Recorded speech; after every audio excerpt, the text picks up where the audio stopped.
Kaya ayun nga po, praise God. Welcome po sa last na po no, ng Wednesday ngayong taon. Di joke ko, buwan. Ngayong taon talaga. Ayan, dahil ano na nga po, diba? September 25 na. At ngayon ay 22 days ng Teshuvah pa rin po. Ayan, para sa mga nakakalimot, month of Teshuvah pa rin po, di ba? Parang alam natin na sa ganitong mga panahon, yung open heaven nga po, di ba? Kaya talagang maglaan talaga tayo ng maraming oras sa pananalangin, paglapit sa Panginoon, di ba? Tsaka pag-search nga daw po ng mga puso natin. Pero dahil dyan, ang topic nga po natin ngayong gabi ay tungkol dyan, kay Kuya. Hindi, joke lang po. Ayan, ang ano po kasi, yung hindi ko agad masabi. Pero ano nga, may tanong nga po, may tanong ako sa inyo, di ba? May tanong talaga ako eh. Hindi, pero ayun nga po, kayo po ba na ano, meron na ba kayong mga, yung naranasan nyo na bang dumaan dun sa mga lugar na kung saan, yung parang sa palagay nyo, ano, shortcut yun, yung ganon. Tapos parang, ansaya kasi alam, yung parang ang bilis natin makakarating agad doon at saka yung parang walang hassle. Tapos isa pa pong bagay dito na nakarinig na po ba tayo ng secret? Uy, secret lang to ah. Pero alam ng lahat, di ba? Yung mga ganong bagay. Pero sa atin nga po, di ba? Parang pag tayo may mga secret things daw po na sinasabi sa atin, parang ano, parang ang gaan sa pakiramdam mo na parang, ay, may tiwala to sa akin, kaya niya sa akin kwento, kaya niya sa akin sinabi. Tapos naalala ko nga dati, basta yung sa main pa yun, may kinentuhan niya ako sino crush niya. Ayun, hindi ko naman sinabi hanggang ngayon. Ikakasal na sila, joke na. Pero ayun nga, parang naisip ko nga na, ano, na parang sa part mo, pag kinantuhan ka ng mga ganong bagay, parang ano, ay ang close naman namin kasi sinasabi niya yung mga ganong bagay. Pero ewan ko lang kung close kami nung time na yon. Pero yun nga, dahil nga yung title natin ngayon ay yung pakibaba na po. Ayan, The Secret Access. Ayan, sa atin nga po, naalala ko nung bago-bago pa nga po ako sa Panginoon, tapos naisip ko nga dito na si Jesus nga, di ba, siya yung naging access natin sa Ama, na kung saan siya yung naging way para makalapit nga po tayo sa God the Father, di ba? At na kung saan talagang parang sa part na to, may isip natin na ngayon pong panahon, dapat daw po pala tayong mga Kristiyano, alam natin ang sekreto. Ayan, alam natin ang sekreto. Kung lamang ang merong alam, lamang din po ang alam yung sekreto na patungkol sa Panginoon. Sabi nga po kayo sa Bible, di ba? Hindi nila, sabi ni Jesus dun sa mga tao, hindi nila nauunawaan yung bagay na ito. Pero kayo, dapat nauunawaan nyo. Kaya nga po sa mundo, di ba, ang mga Kristiyano talaga, sila yung talagang, masasabi mo nag-excel, hindi Microsoft ha, hindi yung yung talaga namang nakikita nating nangingibabaw talaga, hindi dahil lumilipad o lumulutang na sila, kundi dahil talaga nakikita yung knowledge of God sa buhay nga po nila. Kaya nga po sa Deuteronomy 29:29, ito po, nung nabasa ko to, lagi kong sinasabi kay Lord na, Lord, gusto ko pong malaman yung secret mo, yung mga ganung bagay. Pero sabi nga po kasi dyan, the secret things belong to the Lord, our God. Kaya malinaw na malinaw ang mga sikretong bagay ay belong sa ating Panginoon. But the things that are revealed belongs to us. Pero lahat ng mga bagay na nalaman mo, di ba, it was revealed nang sa gayon. Sabi nga po dito, yung bagay na to, ito yung bagay na kung saan it was revealed, pero sa other person, sa ibang tao, di nila yun magets. Kuwari may mga pagkakataon, bakit may mga tanong dito, bakit ano ba yung simbahan nyo? Mula umaga hanggang gabi. Di ba? Sino dito night, ano tawag doon? Fellowship, di ba? Yung hanggang alas 7, hanggang alas 8, di ba? May mga night session. Pero ayun nga, may mga bagay na hindi nila yun magigets. O kaya yung mga bagay na, bakit ba natin kailangan ba't nyo ba kailangan manalangin? Bakit kailangan magsimba? Bakit kailangan magganito? May mga pagkakataon na ang daming tanong ng tao, pero hindi nila magets unless, di ba, ma-reveal sa kanila yung mga bagay na ito. Kaya nga po, sabi po dyan, paki-next na nga po. Sabi nga po, ayan, yung ibig sabihin po ng secret, ayan po means something hidden. Pag sinabing secret, hindi po to all. Ayan, secret to all to. Secret na, huwag yung pong sabihin, ganyan-ganyan. Pero gulat-gulat kami lahat pala kami, alam namin yung secret na yun, di ba? Ang secret, hindi yun alam ng lahat. It was hidden. Sabi nga po, something beyond the surface, something that can only be revealed to be initiated. Kung kanino lang sabihin, sino lang ang matagpuan o masumpungan sa kanya. At sabi lang, something confidential, ibig sabihin, hindi naman talaga open sa lahat. Kaya nga may mga pagkakataon tayong naiisip na, bakit may mga nire-reveal sa kanya na hindi magets ng taong to? Kasi nga po, sa salitang yan, na kung saan may mga may mga bagay na hindi nare-reveal sa atin, kasi hindi pa para sa atin yon. At sunod nga po, and envelope in mystery, an opposite of knowledge. At alam niyo po ba, ayan po yung secret. At ang pangalawa naman, ito pong, ay wala pa pala dyan, yung access naman. Po, ibig sabihin ng access, ayan, ibig sabihin nun, di ba, nasabihan niya na ba na, ay, may access ako dyan. Ay, yung mga sinasabing may favor ka sa bagay na to. At yung access nga po, ito yung sinasabing to approach or enter. Kanina habang nag-pray nga po ako, merong sinasabi si Lord na, sabi niya doon, sa puso ko, na wag lang daw akong yung wag ka lang magstay sa outside. Kundi sabi doon, enter, parang get into it, na pumasok po tayong lahat. Kuwari, pag nga po tayo, di ba? Kuwari, nagpe-pray ka, ang dami-daming ang dami-dami talagang, yung distraction nga sa paligid. Pero sabi doon, hanggat hindi ka nakakapasok sa talaga namang focus mo sa Panginoon, hindi mo marireceive kung ano yung sasabihin sa'yo ni Lord. Tapos ganun din po sa mga pag-praise and worship natin, di ba? Hanggat nasa outside ka, hanggat feeling mo na, kakanta lang ako dito, papalakpak lang, ayan, basahin yung lyrics sa screen, di ba? Hindi ka hindi ka makakapasok sa talaga namang most holy place o yung sinasabi ni Lord na yung bagay na kung saan refreshing talaga pag nalaman mo o naka-enter ka sa bagay na yon. At sabi nga rin po dito, yung access, it is to obtain, to examine, or retrieve. Na kung saan, di ba, ang access, di ba, na-obtain, na-get mo yung bagay na yun. Na-gets nyo ba? Yung ganong bagay. At sabi nga, kapag daw po sa atin, di ba, lahat daw po ng mga tao, meron silang access, secret about God, sabi dyan, men would be like God. Kaya nga, di ba, mga question sa atin na bakit hindi inihayag ni Lord lahat ng mga bagay na iyan? Bakit may mga question tayong may mga pagkakataon na pag sinabing kung silent ang Bible, you must be silent sa bagay na yon. May mga pagkakataon, di ba, kina-question natin na bakit kung ganito ang Diyos, ganyan, ganyan, ganyan, bakit ganyan? Yung parang iniisip mo in your logical mind, yung sa own intellect mo lang, di ba? Di mo talaga magigets. Pero sabi nga po dito kasi, he or she will be like God, kung alam niya yung bagay na yun. Sabi nga po dito, the superiority is anything enclosed in its secret. Na kung saan, katulad nung sinasabi nga, di ba, nung time na, nung nag-transfigure si Jesus, di ba, sino lang ang nakakita, di ba, si Pedro, sabi niya pa nga, Lord, kung gagawin ko po kayo ng tigi-isang, tabernacle nga daw dyan, di ba, altar, doon nga, kila Moses, kay Elijah, tsaka kay Jesus nga, di ba. Pero yung mga bagay na yon, di ba, hindi naman pinahintulutan ng Diyos. Pati nga po yung sinasabi ni Lord na it is not my time, hindi pa ito yung oras para gawin, sabihin, o mga ganyang bagay nga po. At sinasabi nga rin po dito to operate in the divine nature and produce results after its kind. At we must have access to those secrets to make it happen. Alam niyo pa, para malaman natin ang sekreto ng isang Kristiyano na talagang matapang, matatag, 'di ba? Talaga namang winner sa buhay, 'di ba?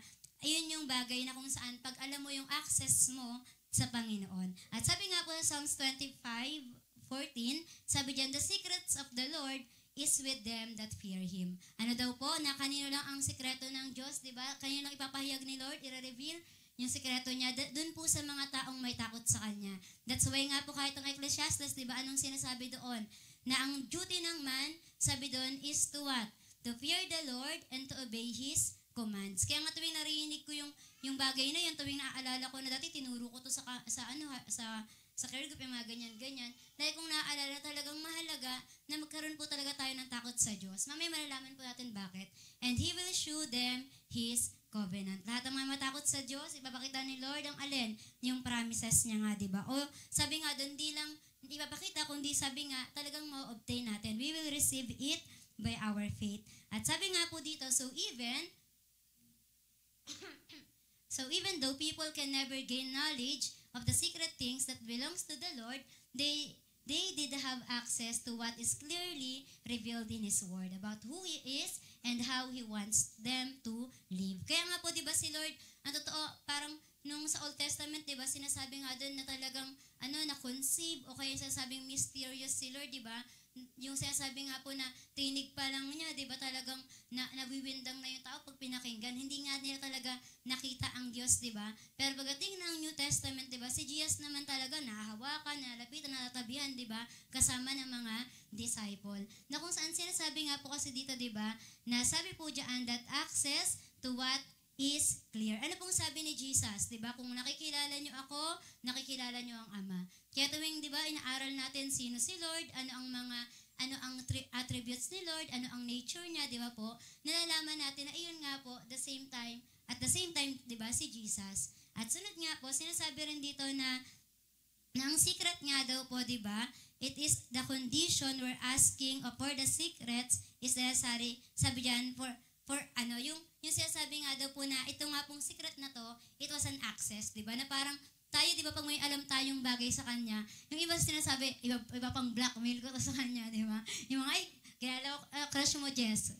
Kala mo niyan, pag inaway mo ako, ganyan-ganyan, di ba? Yung mga ganong bagay. Pero sabi nga po dito, di ba, yung secret na yun, parang meron kang something na, meron akong alam, meron kang something na pwede mong sabihin na di nila alam, yung mga ganong bagay nga daw po. At sabi dyan, dito sa kwento na to, ito nga po yung kay Saul. Alam niyo po sa time na yan, ito yung bagay na hindi ba kayo napapa-question, di ba, sa Bible, na bakit merong ganyan, di ba nga, ayaw ni Lord ng witchcraft, ayaw ni Lord ng mga ganyang bagay, at alam naman natin sa Leviticus, di ba, sinabi yun ni Lord. Pero yan nga, sa kwento na yan, di ba, sabi diyan, itong si Saul nga, di ba, na nagmamatigas ng ulo, di ba, na sa kwento, yung pag binasa po natin sa Samuel 28, di ba, sinabi doon na si Samuel, ang ginawa niya, pinalayas niya, bawal ng manirahan dito sa Israel yung mga witchcraft, lahat ng mga kung ano-ano, di ba?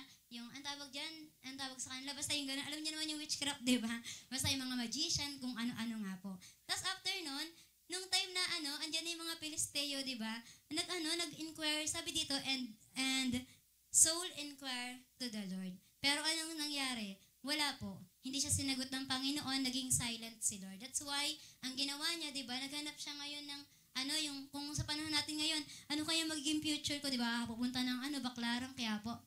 Gusto pa po ba yun? Yung huhulaan, yung manghuhula, di ba? Hulaan ko kung anong kapalaran mo, bakan ko kamay mo. Yung dati yung naglolokohan pa na, ganito magiging anak mo, yung pala lahat yun, may bilog naman pala dito, di ba? Parang gino-joke time ko nang pag-inaral pa yung science, ay, kasama pala talaga yun sa part ng katawan mo, no? Tapos ikaw, nagpapautukan naman. Pero yun nga, yung mga ganong bagay na, sa atin, di ba, minsan inaasa natin sa, dati ba may nag-horoscope, hindi horoscope nga po, di ba? Na talaga namang kagimbal-gimbal kapag sinagot natin o kaya nag-follow tayo sa mga bagay na yon. Pero sabi nga po doon, di ba? Itong si Saul, naghanap siya. At sabi nga nakakita sila ng babae na yon, doon nga po sa place ng Endor. Tapos diyan sa kwento na yan, di ba? Talagang nagpanggap pa si Saul, nagdamit siya ng yung hindi nga daw panghari para hindi siya makilala. Tapos lumitaw doon, di ba? Itong si Samuel. At hindi rin binanggit sa Bible kung kilala ba ng babae o kilala niya ba si Samuel. Kasi ibig sabihin talaga nito na it was a secret to that woman, di ba, na sino ba itong pinapalabas ni Haring Saul dito, di ba? At hindi niya pa nga yun kilala. Kung tutuusin ko talagang manghuhula siya, di ba? Dapat kilala niya kung sino nagpapahula sa kanya. Tayo si Lord, kilala niya talaga tayo. Wala tayong pwedeng itago kay Lord. Pero sa bagay daw na yan, sinasabi nga kasi dito na parang pinakita na it is the Lord's will lang para malaman na kasama yun sa part ng kwento sa Bible at para dahil sa kakulitan tsaka katigasan ng ulo ni Saul, di ba? Para masabi na ikaw, mula ngayong araw daw, bukas, mamamatay ka na 10 ng mga anak mo at ng mga kasama niya nga. At ang nangyari, di ba? Namatay nga sila.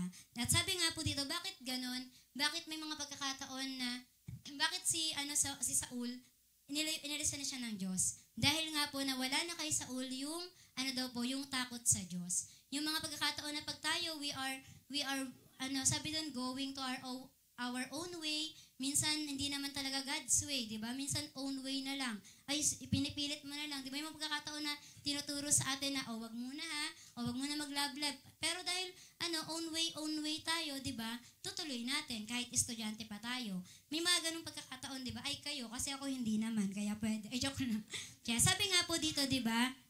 Bakit ang saya nun? Kaya nga po sabi dito, di ba? Si Saul, di ba? Sabi doon, he had lost his touch with the fear of God.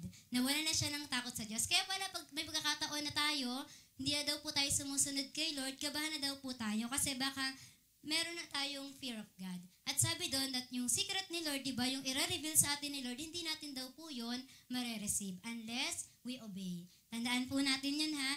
Kaya dito nga rin po, ayan yung kay Saul, ayan yung isang bagay na negative, di ba? Kasi he wants a secret pero hindi sa kanya nasabi dahil nga wrong yung motive at saka wrong yung nilapitan niya. At yung sa sunod naman, ito naman pong si Daniel. Ayan, ang favorite kong Bible character. Ayan, pogi po siya dyan sa... joke lang. Ayan, sabi nga, Daniel prayed to reveal a secret of a dream. Di ba, naalala niyo po na si Daniel, siya, yung sinabi dun sa time nila na hindi sasabihin kung ano yung panaginip. Pero dahil nga si Daniel, nag-inquire siya kay Lord, meron siyang fear of God, ano pong nangyari? Exactly kung ano ang panaginip ng hari. Ayun yung sinabi niya. Kaya nga po dito makikita natin na si Daniel talaga, sabi dito, did not enjoy the secret simply. Sabi dito, he enjoyed it because he prayed and he is close to the Father. Close siya kay Lord, kaya sinabi sa kanya ang sekreto. Kaya ikaw ba, gusto mo bang maging talagang malaman yung secret ni Lord, di ba? Maging intimate at saka maging close tayo kay Lord. Kaya ngayon po, ang secret access natin ay ito. Ayan, si Jesus is our access to the Father. Na kung saan, di ba, alam natin si Jesus, siya ang nagtulay, naging mediator, di ba? At kahit nga ngayon, di ba, pinag-pray niya po tayo. At the same time, di ba, sabi nga kapag tayo, titinan tayo ng Ama, sabi doon, ang makikita niya na kung tinanggap natin si Jesus, di ba, hindi na yung ako na makasalanan, hindi na tayo na makasalanan, kundi sino? Yung tinanggap na natin si Jesus na walang bahid ng kasalanan. Kaya nga po sabi dito, He is our living example. Kaya mamaya makikita natin, ano ba yung mga ginawa ni Jesus? Sabi nga po dyan, Jesus is God's secret, sabi dyan, for us, becoming full and complete person. Na katotohanan, di ba? Yung totoo talaga yung sinasabi na kapag pumasok na si Jesus sa atin, nagiging meaningful na yung buhay natin, nalalaman mo na yung purpose ng buhay mo, nagkakaroon ka na ng sense of focus, di ba? Tsaka ng sense of purpose. At the same time, di ba, nalalaman mo yung mga dapat mong gawin para sa Panginoon. Pag na-discover nga daw natin, di ba, si Jesus, sabi dyan, everything you need to realize is what? Is hope. Na kung saan lagi ka naging hopeful, di ba? Lagi kang nagiging talagang punong-puno ka ng pag-asa. At sabi nga po dito, nung time, di ba, na nalaman natin, di ba, o pinapasok natin si Jesus sa mga puso natin, nag-grow na tayo in love. Na kung saan hindi in our own, kundi sa love ni Jesus, at the same time, nagiging strong tayo sa pananampalataya natin. Sino dito yung nagsabi na, na strong na siya in faith, di ba? Pero di niya pakilala si Jesus. Di ba wala naman po? Lahat tayo na nandito, that's why nga we are here in prayer meeting, nag-attend tayo ng service, di ba?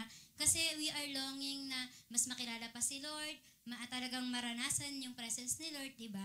Kaya ayun po yung sinasabi dito. Kaya po mula sa buhay ni Jesus, sabi diyan, dito po tayo sa number 1. Ayun po yung natawag na the secret access through prayer.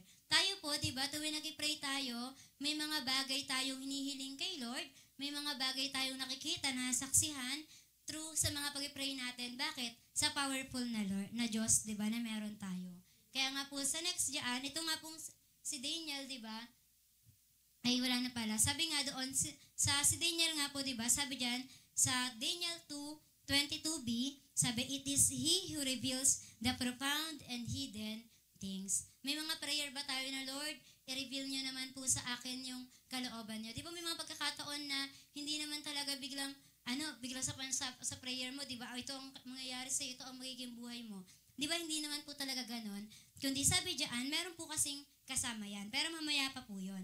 Kaya sabi nga po dito, minsan, we want to prove to the world that God answers prayer. Tama? Lagi yung gusto nating sabihin sa tao na si Lord, nag-answer siya ng prayer. Pero maraming pagkakataon, di ba, it takes faith for them to believe. May mga pagkakataon na pwede naman talagang magpagaling si Lord, pero ba't may mga pagkakataon na imbis na mapagaling sana yung tao, parang tumatagal o kaya naman hindi na gumagaling. Tapos may mga pagkakataon naman na gusto nating sabihin sa mga tao na God will provide naman talaga kasi He is a provider, di ba? At talagang maingay yun sa Bible, sinasabi yun ni Lord. Pero minsan nga po, di ba, may mga tao pa rin mariringgan tayo na, hindi po kasi kaya. Yung mga, sa tinanda kong to, parang hindi ko na talaga inaalala kung pababayaan ba ako ni Lord? Hindi ba ako paprovide ni Lord? Kasi alam na alam ko na God will provide in many ways. paano man na paraan ng Diyos, di ba, He will provide. At sabi nga po dito, di ba, when there is no proof, there is something lacking. Tandaan po natin na kapag gusto nating i-prove sa iba na si Lord ganito siya, ganyan siya. Sabi doon, kapag daw po wala sa atin na pruweba, di ba, merong something na lacking. Pero hindi yung lack na yun, di ba, o yung pagkukulang na yun, hindi daw po sa part ni Lord, kundi sa part na natin yun. That's why, di ba, if you know the secret, di ba, lagi sinasabi na ang sikreto ng matagumpay na pamumuhay. O yung mga estudyante natin, di ba? Mag-pray tayo na mag-pray kay Lord. Di ba? Maraming pagkakataon na tinatawag tayo mag-pray. Pero minsan, onti lang yung yung talaga namang mag-embrace, no? Napupunta doon para mag-pray. O kaya, but if kung meron nga daw pong, di ba, tinatawag na, sa church, mag-Bible reading lang tayo, di ba? May pupunta kaya sa araw na yon o sa bahay? Di ba? Basta naman kami sa bahay namin. Yung mga ganong bagay nga po. At sabi nga, di ba, sa Matthew 6:6-7, sabi dyan, but thou, when thou prayest, kapag nag-pray nga daw po tayo, enter into thy closet. Sabi dyan, and when thou hast shut thy door, nakasara na yung pintuan mo, diba? Pray to thy Father which is in secret.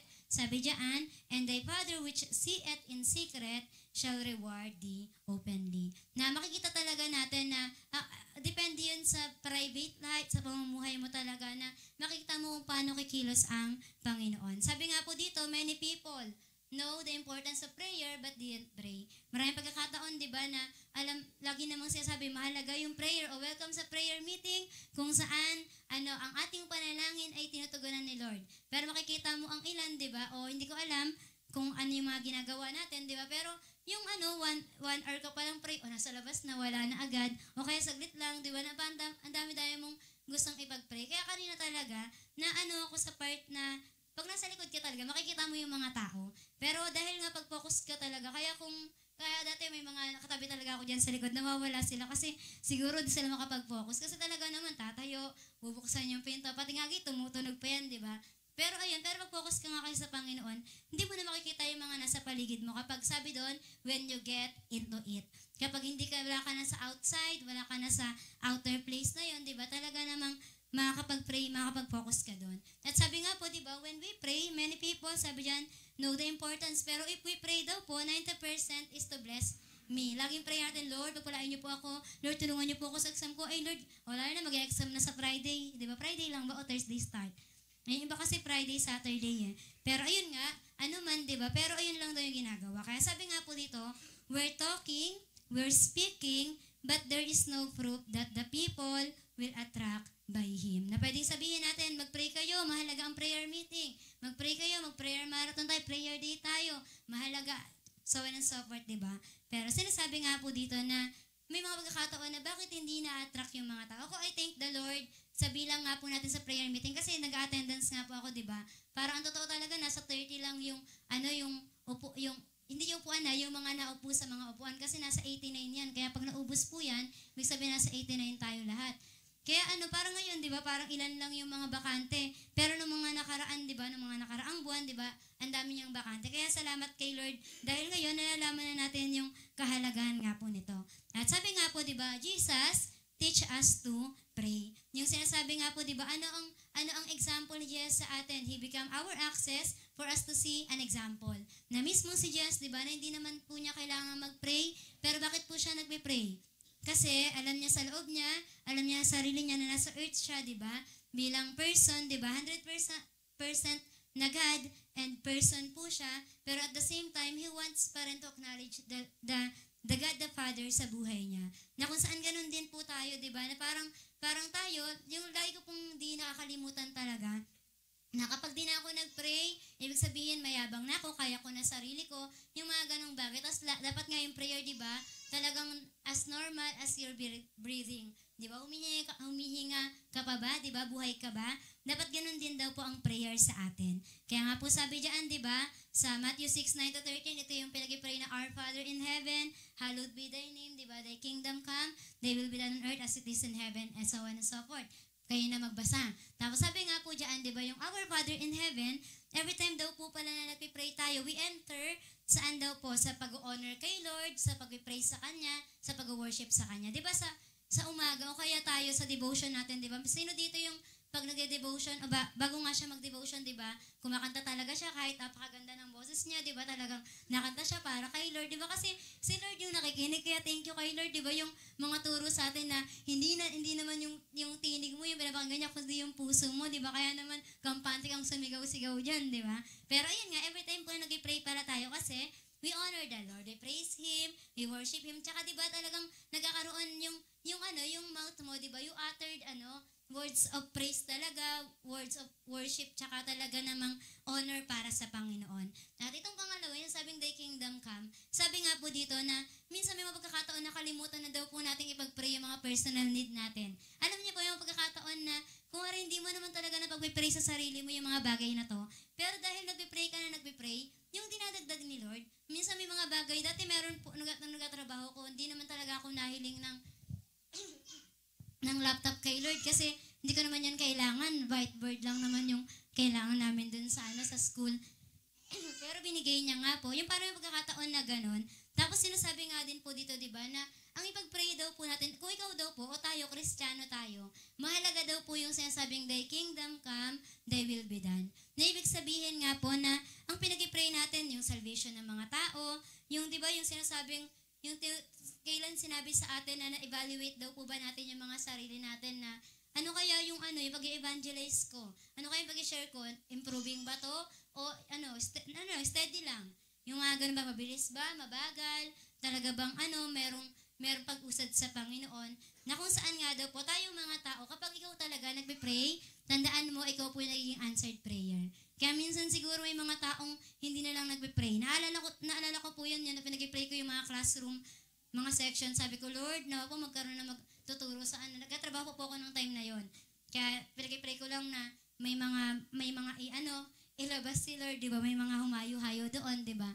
Tapos, all of the sudden, habang tumatagal, di ba, ako rin pala ang gagamitin ni Lord para mag-share ng Word of God. Yung mga ganong bagay nga po. Kasi, tandaan natin na kapag nag-pray ka, yung will ni Lord na yung nangyayari sa buhay mo once na pinapaano mo to, yung kay Lord mo talaga ibinibigay. At sabi nga po, di ba, sabi diyan, prayer is not a discipline, nor just a spiritual exercise. Hindi lang po ang prayer, sa atin ba nakikita natin ang prayer na parang, pang mga religion lang yan eh.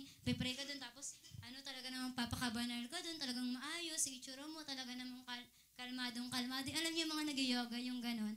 Pero sabi nga po, hindi lang siya spiritual exercise. It is the vehicle which to access the realm of the Spirit. Ang totoo pala, you touch heaven every time you pray. Ang totoo pala, every time na nag-pray ka, di ba, you are changing the world. Hindi yung inaano mo yung world ng magbago ka, hindi ganun. Kundi sabi doon, in your prayer, di ba, there's something na ginagawa ang Panginoon. Sabi nga po, ikaw, yung part mo is to pray, and yung part ni Lord, di ba, is to answer that prayer. Kaya kailangan talaga, ano tayo ni Lord, yung po talaga niya tayo, yung talagang kasangga niya tayo, talagang kaano niya tayo, kapartner niya tayo sa mga gantong bagay nga po.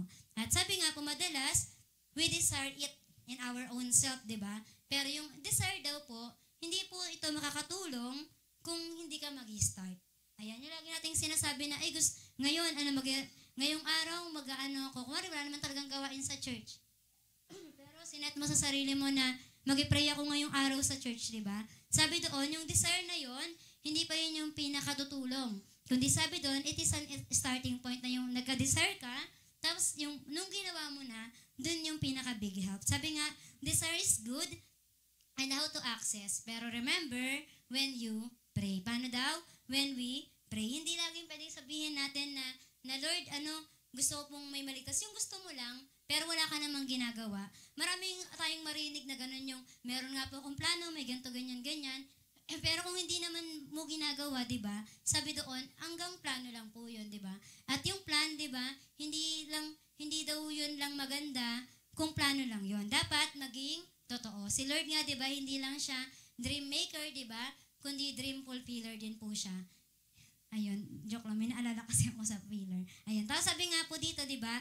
In prayer, we have to break, tandaan natin, the barrier in the flesh. Kasi ang katotohanan, 'di ba? Ang totoo talaga, yung sinasabi sa Bible na the spirit is willing but the flesh is weak. Na minsan gusto mo naman talagang mag-pray, talaga namang punta akong prayer meeting. Pero may anantok ka na, ayun, joke lang. Anantok ka na pala, ganyan-ganyan, di ba? Pero sabi nga po dito, dapat meron kang kasi kapag nagpe-pray po tayo, yung merong something inside of us na hindi na yun yung nag-lead, kundi yung spirit na po.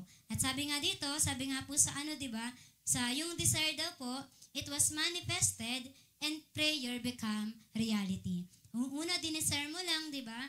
And then sabi doon, nagiging reality na yun kapag ni-start mo. Nag-start ka na po. At sabi po dito, there is truly a power in prayer. Yung nabasa ko nga po ito, nalalagay ko dyan yung power and wisdom. Kasi ang power nga, di ba, it is from the Lord at every time you pray, di ba, yung mga pagkakataon na nag-lay hands ka, na hindi naman tagay ko nagpapagaling, di ba, pero power yun ni Lord. Tapos yung wisdom, ito nga po yung word of God. Kaya nga po, sabi diyan, si Job daw po, nang pinag-pray niya yung mga kaibigan niya, di ba, alam natin na pagpapalain talaga ni Lord si Job. Pero sabi po dito, nung pinag-pray niya yung mga kaibigan niya, saka nabasa natin sa Bible na pinagpala si Job. Kaya ibig sabihin tayo pala, when we pray for others, di ba? When we start praying para sa iba din, di ba? Tayo mismo, pinagpapala tayo. Kaya nga, di ba yung tinuturo nila Ate Mer, di ba, na kapag daw po, hindi mo alam kung ano mag-pray mo sa katabi mo, kung ano yung gusto mong ipag-pray mo sa sarili mo, ayun yung pag-pray mo sa Kanya. Di ba? Dahil ang nangyayari yung kalooban ni Lord, every time na, ikaw ba mag-pray mo ba yung mga pangit na bagay, di ba? Ay Lord, maano sana siya, ganyan-ganyan, maging ganyan-ganyan. Huwag tayo magsalita ng kung ano, di ba? Pero, syempre, di ba, ayaw natin ng ganun. Kaya yung best talaga. Lord, yayaman siya, tatalino siya, ang ganyan-ganyan. Lahat na ng mga blessing, di ba? At sabi dyan, when He pray about others, He will bless more. Kaya tandaan po natin yung bagay na ito. At sabi nga po, we know the story. Yeah, we know the story of Job, but sometimes, we not follow the example. Madalas, di ba, ang Bible po, di ba, kaya papasok tayo sa pangalawang secret. Next na po, ito po yung secret access through the Word. Madalas daw po, alam natin yung kwento ng Bible. Alam natin yung mga miracle, signs, and wonders, di ba? Nabasa natin yung mga pagpapagaling ni Lord, pagkapala ni Lord, di ba? Pero sabi nga po, sometimes nasa isip lang siya. Hindi daw po natin siya in-apply. Minsan, ang galing po nating ituro na alam nyo ba yung Hebrew word ng ganito, alam nyo ba yung ganyang bagay. Pero sabi nga po, pero nalilimutan natin na there is an application. Na sabi nga, di ba, saan ang wisdom?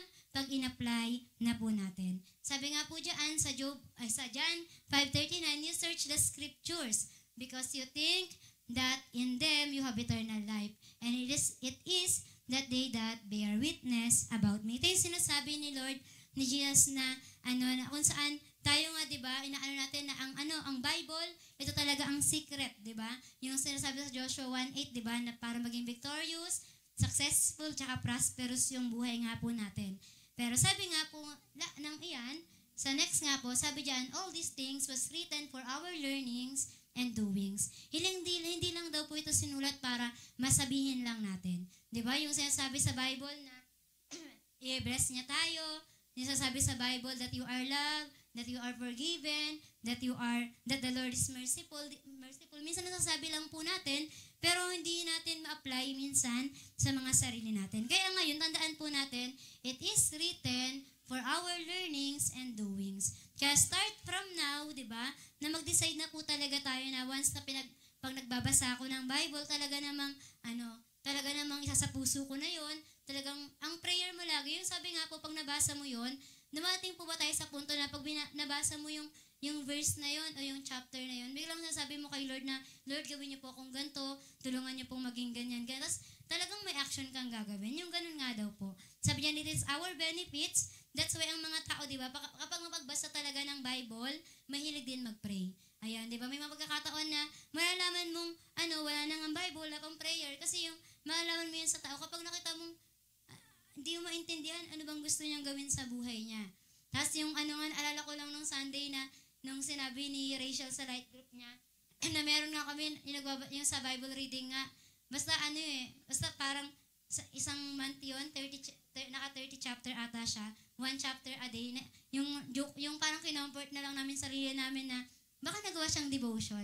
Yung mga ganun bagay, di ba? Kasi, sabi nga, 7 chapters a day, basic lang yun. Pero hindi basic lang na, basahin basic lang to, basahin, hindi ganon. Kundi ito yung talagang pamantayan. Pero sana, di ba, hindi minsan naman, pabilisan na paramihan, nakaka 1,000 na isang araw pa lang. Ay, praise God naman talaga, ano kayong natutunan niya. Hindi, pero ayun nga, di ba, tandaan pa rin natin na kasi pag binasa mo yung Bible, meron yung makikita mo yung application. Makikita mo sa buhay mo. Nasabi nga, di ba, yung wisdom. Ayun po yung ibig kong sabihin. At sabi nga po sa 1 Peter, dito po kasi, yung sa 1 Peter, kay Peter pala, sa kwento ng Matthew pala yan, 17:20-27, di ba? Yung sabi ni Peter na, Lord, Jesus, kailangan po natin magbayad ng tax, di ba? At dito, tinalinuhan talaga ni Lord, di ba?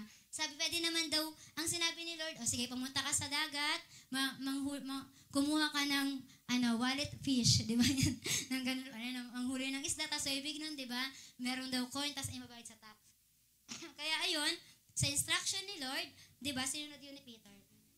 At nakita niya nga na meron talagang totoo yung instruction ni Lord, totoo yung sinasabi niya. Kasi nga, Jesus is a living word, di ba? At sabi nga po dito, anong gusto mong sabihin? At sabi nga po, paglaki mo na ha, saka ka mag-preach Isaiah. Propeta Isaiah. Yan. Sabi nga po kasi dito, di ba? Not demonstrating power, but wisdom. Dito po yung sinasabi na, hindi lang daw po, sabi diyan, demonstrate ni Lord yung power niya, di ba? Sa part na yun, nung nag-distract siya, napaka-amazing na po nun, di ba? Na, ay, ang galing, tsumamba lang ba si Lord na merong talagang coin dun sa isda, di ba? Pero sabi diyan, but wisdom. Na minsan nga daw po, madalas, dapat daw po tayo, ganun yung magkaroon tayo. Sabi nga, di ba, wag ka lang dyan go ng go. Magkaroon ka rin ng wisdom. Pag pray mo yan, basahin yung Bible, anong sinasabi patungkol sa bagay na to. At sabi nga, di ba, ang tanong ko dito, hindi ba kaya ni Lord na magbigay na lang ng pera, di ba? Ito na, naglabas na lang siya ng pera, nag-magic, di ba? Pero sabi nga po kasi, hindi naman talaga magic yung ginagawa ni Lord, di ba? Talagang pinapakita niya sa mga tao na it takes faith, di ba? It is the power of God sa buhay niya. That's why nangyayari yun. Hindi lang para ma-amaze ka lang na, wow, magical. Ang magical naman ng Bible. Kundi sinasabi doon, para makita mong it is the reality, pero kung maniniwala ka. Di ba? Yung mga pagkakataon na minsan, ang imposible, pero walang imposible sa Diyos, kaya ganun. At sabi nga po dito, it takes faith on how you believe in it and that will manifest. At sabi nga po, there is no problem. Sabi dito, in the world that the wisdom of God cannot solve.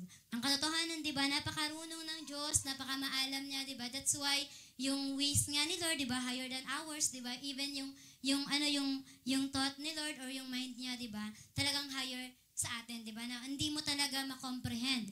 Pero alam natin na dahil sa wisdom ni Lord, di ba, lahat ng bagay, merong solusyon. Kaya totoo talaga na Jesus is the answer, di ba?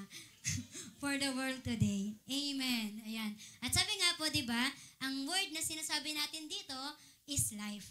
Di ba? Ang word, ang Bible, it is life. Sabi diyan, to those who what? Yung mga mag-claim nun. Sabi nga, you wanna live long? Gusto niyo bang mabuhay ng matagal? Lord, wag naman sana. Ay, joke lang. Pero sabi nga po dito, you wanna live long, healthy, and abundant, sabi doon, it is in the Word. Kaya di ba minsan, bakit na yung mga taong bubugnot-bugnot, parang nag-aaral ka pa lang, parang sawang-sawa ka na sa buhay mo, di ba, mga ganun. Marami ka pang tatanda ka pa, magiging kaedad pa kita kung hindi pa dating si Lord, di ba? Hindi, joke lang, baka wala na ako nun kapag, joke lang. Pero ayun nga, di ba, tandaan natin na yung parang minsan tayo, di ba, naisip natin, estudyante pa lang, anong-ano na, pero di ba, tandaan mo na there's a word of God, di ba, na talagang mag-i-instruct tsaka mag-i-help po sa atin. Kaya nga po, sabi po dyan, if you're lukewarm, you cannot dream of winning in life. Ano daw po? If we are lukewarm, we cannot dream winning in life. Na kung saan, ka lang ba, parang, normal lang, Kristiyano ngayon, bukas hindi. O kaya, babasa ngayon, bukas hindi. Magdasal ngayon, bukas hindi. O yung parang wala lang, normal lang sa'yo yung pamumuhay, di ba? You're not fighting na alam mo na merong spiritual battles, di ba? Merong kaaway. O may mga pagkakataon na dapat meron ka palang ginagawang binding and loosing. Meron ka palang dapat pagkapatag na ginagawa sa sarili mo through the help of the Holy Spirit. Kapag may mga ganun daw, hindi tayo mananalo sa buhay. You have become a man of God's word and prayer. Kapag ikaw, di mo mahal ang pagbabasa ng Bible, di mo mahal talaga ang pagpipray, magiging ganyan ka lang din, di ba? Magiging lukewarm lang din. Na parang imbis na yung katotohanan na nalalaman mo, hindi po natin malalaman. Pero ngayon, pinapaalam na po natin. Para talaga namang sipagin tayong lahat, di ba? Sipagin tayo na magbasa ng Bible at mag-pray po talaga. At sunod, sabi nga po diyan, di ba? Sabi diyan, power and no wisdom lead to chaos. Hindi pwedeng pray ka lang ng pray, di ba? Marami yung mga na ano nga daw po, yung tawag doon na nalito na o nalikunan ng landas, di ba? Na dahil binigyan ng power ni Lord sa ano, hindi naman talaga sa kanilang power, di ba? Para makapagpagaling, di ba? Ang nangyayari, nakalimutan na nila na galing yun kay Lord, kaya kala lang nila, pray lang ng pray, pero walang wisdom na nagmumula kay Lord, it leads to chaos, diba? Na hindi na napansin na wala, yung binibigay pala sa aking, ni Lord, yung gift pala na binigay sa iyo ni Lord, hindi na pala nagagamit ng tama. At sabi rin po dito, word and no prayer means you are talker, not a producer. Yan, tandaan natin, ito, pag binasa natin yung word, diba, yung, ang dami nating makakot na Bible verse. Di ba minsan amazed tayo, ay Christian, siguro yung kasi nag-quote yun, I can do all things through Christ. Yun pala, alam na pala yun ng lahat ng tao, di ba?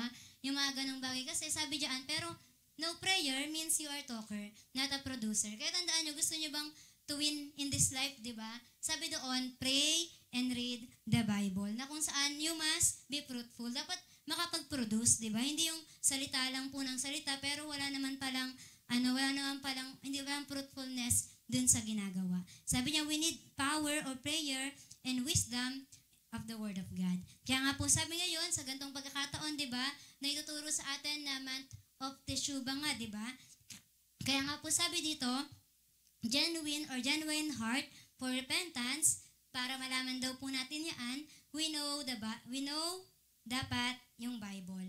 At sinasabi rin na kung saan dapat we need to experience what He is telling right now. Sabi nga po sa Hebrews 11, sabi po doon, they obtain promises means learn to possess. Na kung saan, di ba, they obtain promises. Ang ibig sabihin po niyan, they learn to possess. Hindi lang po puro, hindi lang puro alam mo, pero you need to possess. Dapat talaga namang, dahil nga inobtain mo yun, kinamit mo, kinuha mo yun in your own, di ba? Claim mo as your own, di ba? Sabi doon, you possess it.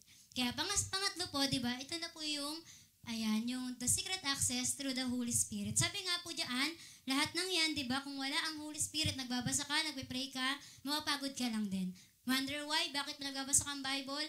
Wala ka pang, hindi pa nga, ikaw nakakaisang chapter, inaantok ka na, kasi wala yung tulong ng Holy Spirit. Wonder why? Pag numuhod ka, wala pang isang minuto, tatayo ka na agad, naiihi ka na.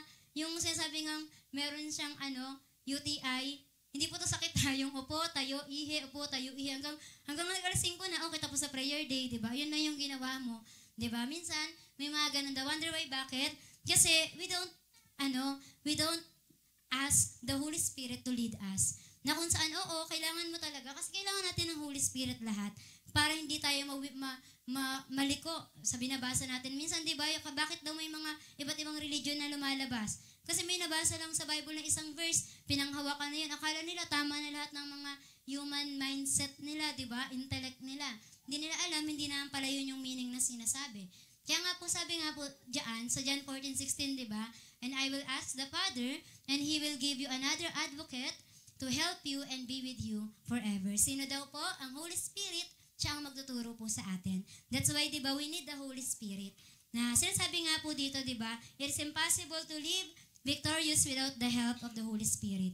Sinasabi na ang Bible, ang prayer, di ba, you will become stronger. Sabi doon, you can fight anything, di ba? But we need the Holy Spirit talaga. Nang sa gayon, di ba, talaga namang in all your ways, di ba, as you acknowledge the Lord Jesus Christ, di ba, talaga namang tama yung landasin mo sa buhay. It is hard to read the Bible and to pray without the help of the Holy Spirit. Ayan po ang katotohanan. Kaya isipin mo na ngayon, nag-iisip ka ba, bakit nahihirapan ako magbasa ng Bible? Diba? Ngayon nga habang tumatagal tayo, ang katotohanan nung una, di ba, yung kaya laging pinapaalala sa atin to return to our first love, di ba? Kasi nung una talaga namang, ang sigasig mo, talaga namang zealous kung zealous, di ba? Basa ng Bible, pray, attend ang gawain, di ba? Pero habang tumatagal ka na, okay lang malate, okay lang konti-konti lang yung mga ganong bagay. Pero ang totoo, di ba, hindi po ganon. Habang tumatagal ka kay Lord, dapat talaga namang merong conviction from the Holy Spirit na basahin mo to, gawin mo yung mga bagay na to. Lahat nga tayo, di ba, we can become blinded to it without the help of the Holy Spirit. Kung wala ang Holy Spirit. Kaya we thank the Lord, di ba, ang church talaga natin, di ba, we acknowledge the Holy Spirit, we want the Holy Spirit to talagang mag-intervene sa kalagitnaan natin. We want the Holy Spirit to move in our midst nga pong palagi, di ba? At sabi diyan, we are not after, sabi nga po dito, that as the things in the Spirit without the Holy Spirit. Na, ang nangyayari kasi, yung mga baka ibang espiritu yung makuha nga po natin, di ba? Kaya yung iba, hindi mo maintindihan, bakit may gumagapang sa pader, bakit kasalita ng ganito, di ba? Kasi ibang spirit na pala yung nakuha nila. Kaya tayo, di ba, we are, ano yung sinasabi lagi na rinig natin, di ba? The only spirit that is living in this place, in our heart, di ba, in our lives, is the Holy Spirit. Hindi, joke lang, Holy Spirit. Narinig ko sa Holy Spirit. Ay, joke. Ayan. Kaya nga po sabi dito, di ba, na diyan, ito nga daw po, pakinext nga po, meron diyang picture ng padlock at saka ng key. Ayan, possible nga, kung isipin niyo po ito, na yung Bible, di ba, ayan yung padlock. Tapos yung key, ayan yung prayer, di ba? Pero pwede nyo vice versa, di ba? Pero yung dalawang yan, di ba, once na ma-open natin, ayan ba, mahalaga ba yung susi? Mahalaga. Mahalaga yung padlock. Oo, kasi pag meron kang ilalak, di ba? Lahat yan mahalaga. Pero ang pinakamahalaga, di ba, once na mabuksan mo yan. Kasi minsan nga daw po, tayong mga tao, may mga pagkakataon, we know the Bible. Sabi, it is our treasured possession, di ba? Kunin mo na ang lahat sa akin. Wag lang siya. Hindi joke lang itong Bible, di ba? Okay, lagi ating sinasabi na, Lord, talagang ang Bible, di ba, it is full of the richness of the Lord, the blessing, di ba? Talaga naman, kapag binasa mo yan, nakikita mo talaga namang kayamanan ng Diyos, di ba, ang nandiyan. Pero madalas nga daw po tayo, hindi natin yun nakiklaim. May mga pagkakataon, minsan may mga bagay na, sabi nga po, na yung minsan daw, we are possessing naman talaga the kingdom. Yan yung Bible, di ba?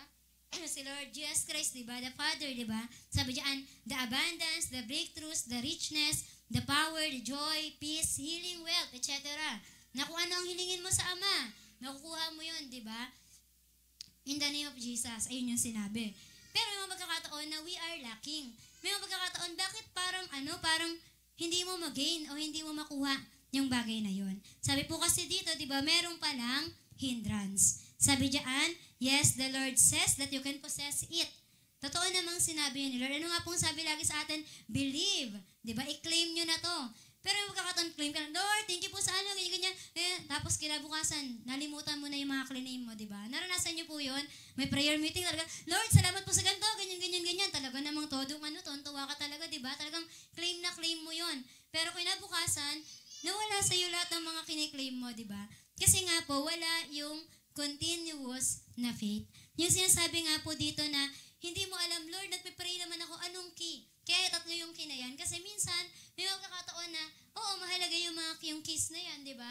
Pero, ang kailangan mo malaman, ano yung dapat mong ilusot dun sa padlock ngayon para mabuksan mo. That's why the Holy Spirit is there for us, na malid tayo sa mga bagay-bagay. Sabi nga po dito, di ba, na marami daw pagkakataon na lagi ating sinasabi, yung sabi nga, we need the perfect kiss, or sabi nga po, what prayer we need to pray, what things we need to say, di ba? Minsan yung mga ganun bagay. Pero ang totohanan, we need the guidance of the Holy Spirit sa ating lahat. That those secret things belongs to the Lord na para maibigay po sa atin. You know, you fear the Lord, di ba? Na Lord, talaga naman pong ina-acknowledge kita ngayon. Talagang, Lord, nagtitiwala ako. Meron kang mga ganung bagay, pero kailangan natin ang leading ng Holy Spirit. That's why, di ba, may mga times na papansin nyo natin sa sarili natin na, bakit ako napupunta sa sa gantong lugar?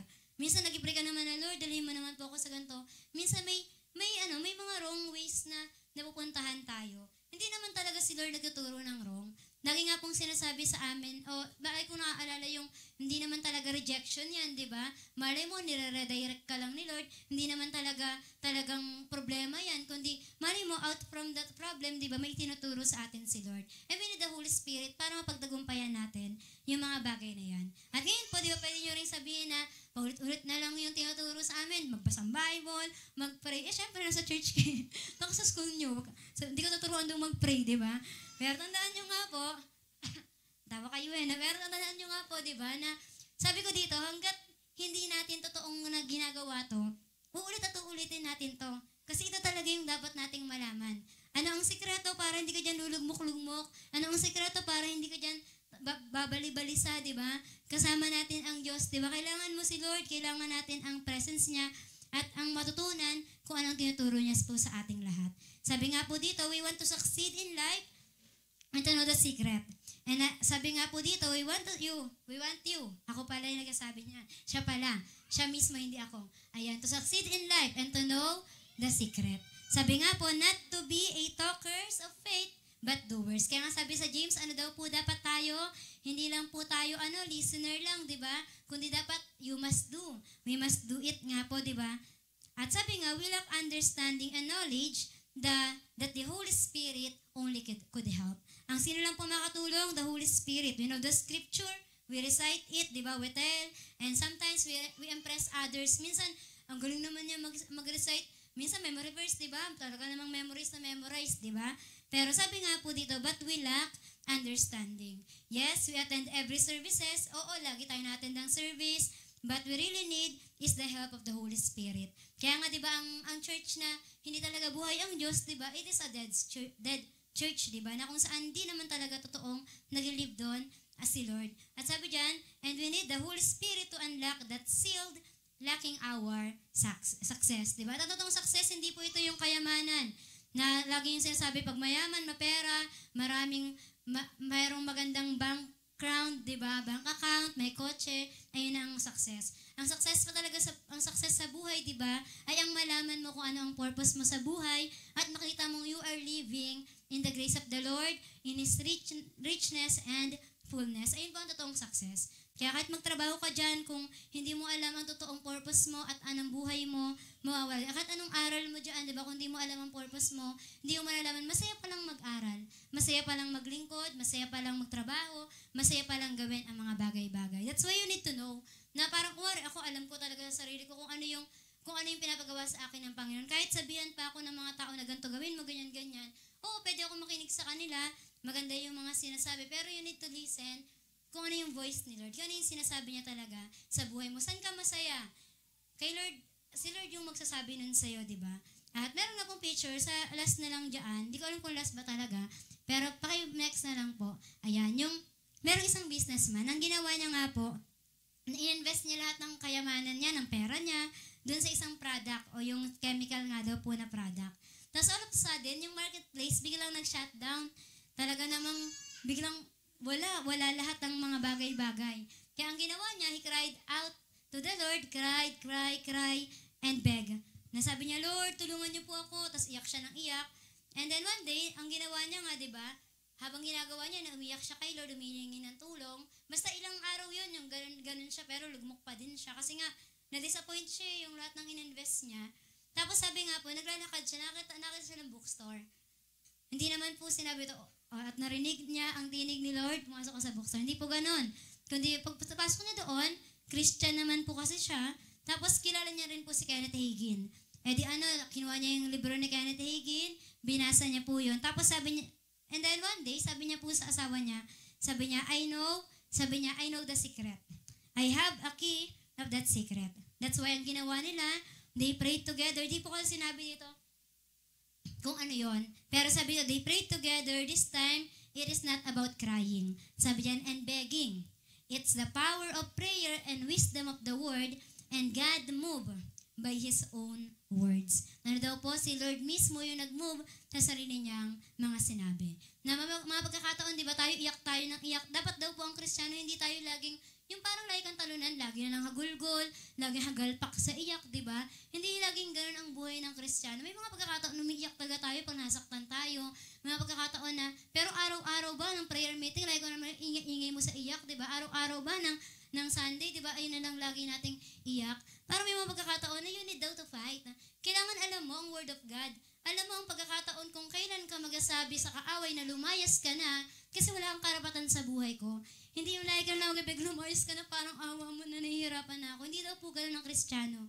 Di ba? Naalala ko nga yung sa warrior is a child, di ba? Na oo, warrior siya, pero pag uwi niya ng bahay, dun siya humahagalpak na lumalapit sa Ama na Lord, tulungan niyo po ako sa bagay ito. Pero pagdating niya sa labas, di ba, ang tapang-tapang niyang magsalita.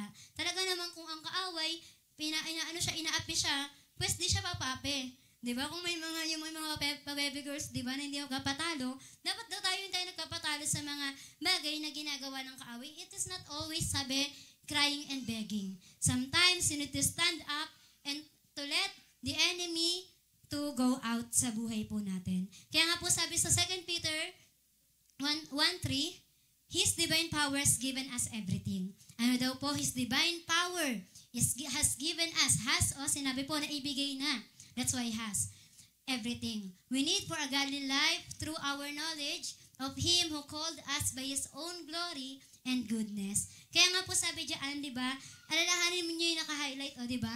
He has given us everything. Ibinigay na sa atin ni Lord lahat ng kailangan. All things means whatever life's demand. Ano ang hinihiling ngayon? Ano ang hinihingi ng sitwasyon? Sabi, it was already given. At binigay na yun ng Diyos. All things pertaining to life and godliness. Are you walking in the light of God? So you have that. Are you walking in the fear of the Lord? So we have this. Diba? Tandaan natin na meron tayong ganyan because the Lord has given us everything. Hindi mo na kailangan pang magsabi na, Lord, kailangan ko pa, parang awa mo na po, Lord, kailangan ko po ito. Hindi yung lagi daw ganun. Ang totoo, binigay naman how you claim it.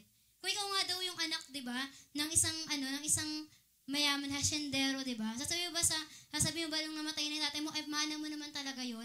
Sasabihin mo ba dun sa taong naghahawak nun, parang awa mo na, iabot mo sa akin, di ba hindi? Magmamatapang ka, ibigay mo yan sa akin, tatay ko may-ari niyan Yung mga ganong bagay, dapat ganun din tayo, na kapag iniisahan ka ng kaaway, di ba?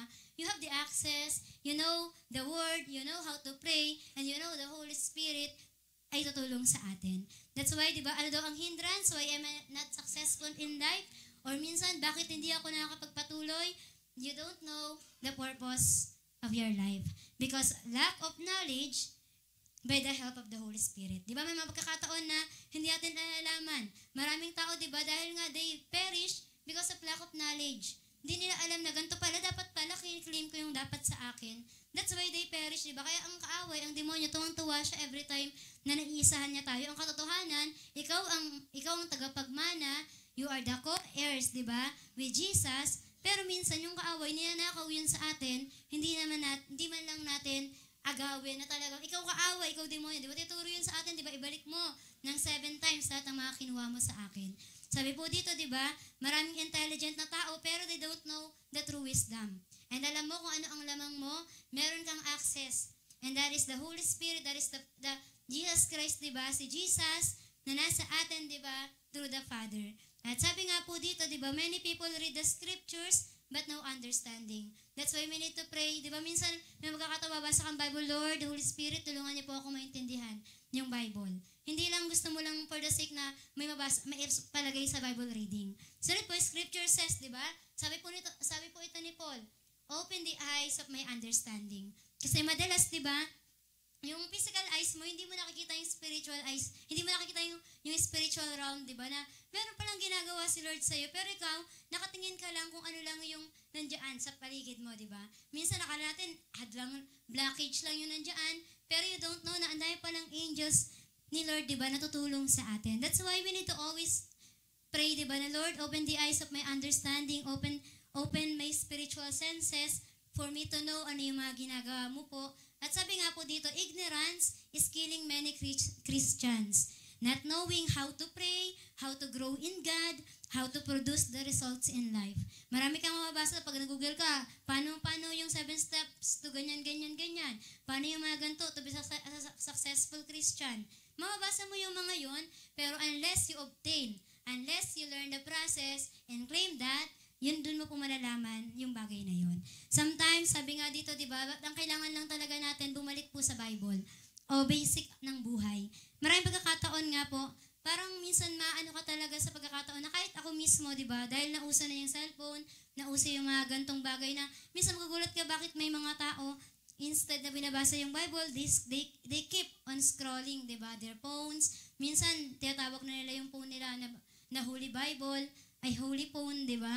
Na parang minsan, nung sa YA nga, sabi ko, labas yung mga Bible nyo. O, nagkalabasan kung sino di nagbadala kahit Sunday, di ba? Parang naisip mo, hindi na ba mahalaga sa atin yung mga bagay na to? Tapos minsan, di ba, kasi katotohanan, pwede ka naman talaga mag-devotion dyan sa sa cellphone mo, di ba? Magbasa ng Bible sa cellphone mo. Pero katulad ng sinabi ni Ate Ruth na meron siyang, yung cellphone niya wala talagang ano yun, yung walang internet doon, wala mag-text doon, walang SIM card yan na mag-text, nang ganto-ganto para ma-distract siya, di ba? Pero minsan nga po, di ba tayo, may mga pagkakataon na we cannot live without our phone. Kaya nga ito gamit ko, phone din gamit ko pag kasi hindi na nakapag-print. Pero yun nga, sabi nga minsan, ang ginagawa pa kahit walang budget, talaga naman paglalaanan namang bumili ng cellphone, kahit walang sariling phone, manghihiram, todo effort, makapunta o mahawakan lang yung cellphone, di ba? Pero ang buhay naman before, di ba, kaya naman nawala yung phone. So, panahon natin ngayon, opo, hindi talagang that is life, kasama na yan sa buhay, pero wag nating hayaan na because of that cellphone, na kung saan parang television na sa atin, nawawala na yung vision. Diba? Na parang, dapat ang phone mo, alam na alam mong, help to, talagang alam ko itong phone ko, iko-control ko to, hindi ako kontrol nito. Diba? Yung mga taong magtatanong ka, bakit ka puyat? Kaka-cellphone, diba? Maghapon, yung mga ganong mga bagay. Pero yung Bible mo ba, nabasa mo ba yan? Yung mga ganong mga tanong nga daw po, diba? Kaya, we need to listen to the instruction of the Lord. Minsan, diba, kakahawak natin ng cellphone, nalilimutan natin na, that is yung sasabing ang eyes, yung nakikita ng mata, di ba? Na minsan kakagano mo, napansin niyo po yun? Napansin niyo na kapag may cellphone ka, di ba? Kaya mong tumagal kahit magpuyat eh. Pero pag wala, yung Bible mo, di ba, ang hawak mo, tulog ka na agad, di ba? Kaya effective doon na pampatulog yung Bible. Kaya, basta na mo yung Bible. Hindi, joke lang po. Huwag kang tutulugan ha. Kung may Holy Spirit ka, makukonvict kang matulog kapag nagbabasa ang Bible. Kaya nga po sabi dito, Proverbs 4:20, sabi diyan, my son, sabi po ng ating Diyos, pay attention to what I say. Pay attention to what I say. Turn your ear to my words. Sabi po dyan, focus. Pag sinabing pay attention, mag-focus daw po tayo, not only browsing. Alam niyo po ganito po yung browsing. Sa panahon natin ngayon, ang browsing, pag sabon, scroll ka lang. Pero ito naman sa Bible, ang tawag doon? Ano lang ng page, ganun ng page, di ba? Kung saan masikatan ng araw o kaya kung saan mailipat, ayun na devotion mo sa araw na yun, di ba? Ba't daw po ganun? Sabi dito, listen carefully why if you miss His voice, you miss your kiss. Tandaan po natin na kapag daw pala ganun, pag may mga pagkakataon na kaya pala nawawalan tayo hindi tayo talaga nakukot ng attention. Wala tayong sense of attention sa mga buhay natin. Kasi, kaya pala may mga taong, di ba, di umaydad, ba't hirap na hirap magbasa, mag-aral, magganito. Kasi, kaka-cellphone, totoo talaga yon. Kaya, paano mo marinig si Lord? Di ba? Kung kaka-cellphone mo, kung kakatingin mo ng cellphone, may sinasabi pala si Lord sa atin. That's why nga nung nasa prayer mountain din talaga ako, nung nag-OPM nga kami doon, kano madami namin, de joke lang. Tapos ayun nga, nasa book of Hebrews nga. Pero ang sayo mag-pray din ng gabi. Promise, walang kakatok na, tapos na po kayo, next na po. Okay, nagdadalan sa labas. Kasi nung pumunta kami doon ng umaga, may kumakatok, tapos parang, Lord, mag-i-pray na. Huwag na nga lang sa bahay ng ako mag-i-pray. Parang may ganun. Pero, yun, nung time na yun, parang talagang, merong sinasabi nga si Lord doon na, paulit ito sa Hebrews, sabi niya, if you hear His voice, do not harden your heart. Maybe the Lord is talking to me right now, o nung time na yun, di ba, right at that moment. Pero, gusto ko palaging sabihin kay Lord na mag-speak siya sa akin because I am listening. Na sabi niya nga, hold fast to your profession. Ano ang pagkatawag ko sa iyo? What is my calling unto you? Ngayon, pakinggan mo yun, makinig ka. At mula nung araw na yun, nung nag-pray nga ako ng time na yun, may mga times nga po na hindi ko alam kung sinabi ba ng tao to sa akin, pero may mga alam ako sa kanya, na ewan ko kung nakwento niya ba yun sa akin. Sana lang, pag nabunyag, di ba, malay ko na, ay, sinabi to ng Holy Spirit. Pero hindi po negative yun. Positive po yung mga yun. Kaya minsan gusto ka i-chat o i-text na, sinabihan ba ako ng ganito? May ganito ka bang ginawa? Pero ayun nga po, yung parang laging nagiging malinaw. Ako kasi lagi ko pong pinagpipray kay Lord na, Lord, ibalik niyo po yung sense of listening na kung saan talagang tuwing every time na nag-pray talaga kay Lord, ang clear ng mga instruction, ang clear ng sinasabi niya. Tapos may mga pagkakataon na nawawala yun kasi nga, nadadistract nga ako sa mga bagay-bagay. At sabi nga po dito, the more intimate you are with the Lord, the more secrets will reveal to you. Ayan, if you are intimate with the Lord, di ba nakakatuwa yung pakinggan na favorite tayong lahat ni Lord, di ba? Favorite kanya kasi anak kanya, kasi hindi nga siya, yung tinatawag, sabi nga sa Bible, di ba? Wala siyang respecter of men, di ba? Or person. Lahat tayo favorite niya, lahat tayo love niya. Pero yung intimate, di ba, na alam mong, ay, sinabi to sa akin ni Lord. Once, tapos di sa kanya sinabi, parang naano ka na Lord, napaka-sweet mo naman po yung mga ganong bagay. Kaya tandaan natin na talagang doon pa rin tayo sa intimacy with the Lord. Kaya nga po sabi sa Psalm 104, di ba, enter His gates with thanksgiving and into His courts with praise. Na kung saan, alam niyo po tayong mga Christian, habang ginagay daw tayo ng Holy Spirit, He leads us na maging thankful palagi. In all situation of our life, talagang tinuturuan niya tayo na talaga namang maging thankful. Nang sa gayon, i-bless natin yung holy name ni Lord. Na we enter the presence of God, sabi diyan, to that secret access. Sabi nga po dito, remember, we don't walk by our feelings, but by faith. At sabi po doon, once you enter in that faith, doon ka na magkakaroon ng feelings or may feel mo na or magkakaroon ka doon ng spiritual senses na I know that the Lord is here, I know that the Lord touched me, He tells me about these things, so on and so forth. At sa Proverbs 21-22, last na po iyan, sabi yan, let them not depart from thine eyes, keep them in the midst of thine heart. Na sinasabi ni Lord, let your focus be upon mine, di ba? At sabi niya sa 22, for they are life unto those that find them and health to all their flesh. Nano daw po yun? Buhay pala ito sa ating lahat.